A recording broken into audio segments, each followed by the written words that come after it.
If all you knew about Donald Trump was his remarks in response to the Las Vegas shooting, you might be impressed. We call upon the bonds that unite us, our faith, our family, and our shared values.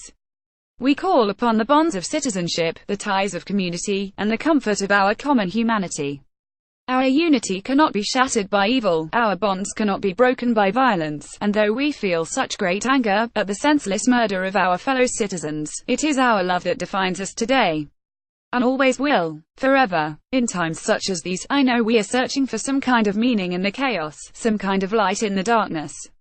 The answers do not come easy. But we can take solace knowing that even the darkest space can be brightened by a single light, and even the most terrible despair can be illuminated by a single ray of hope. This morning there were no rage tweets, only this: I am so proud of our great country. God bless America. Donald J. Trump at Real Donald Trump, October 3, 2017. But that is a very different reaction than we've seen from him in the past. During his campaign, Trump made the shooting in San Bernardino, California, which was carried out by Islamic radicals, a centerpiece of his proposal to ban all Muslims from entering the United States. I would handle it so tough, you don't want to hear, he boasted days after the attack.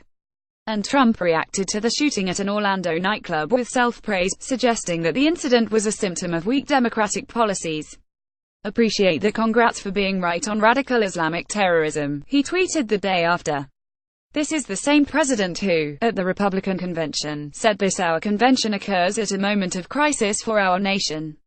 The attacks on our police, and the terrorism in our cities, threaten our very way of life. Any politician who does not grasp this danger is not fit to lead our country. Americans watching this address tonight have seen the recent images of violence in our streets and the chaos in our communities.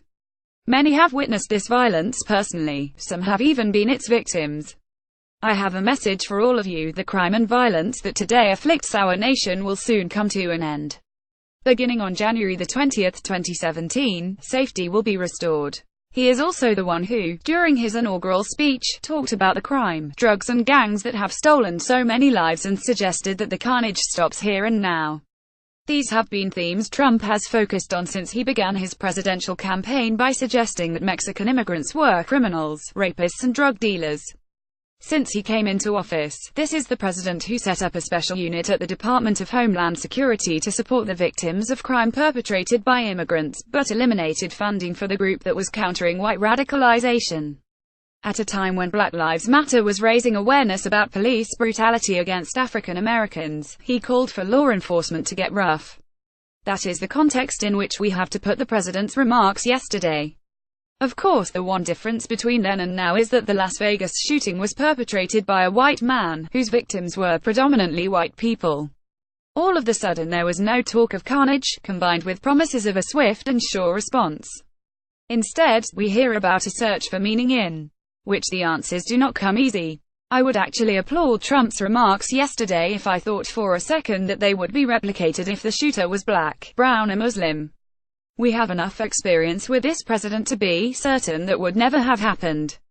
If you want to know what a white supremacist look like, a pretty good indicator would be the different way they respond to white and white violence.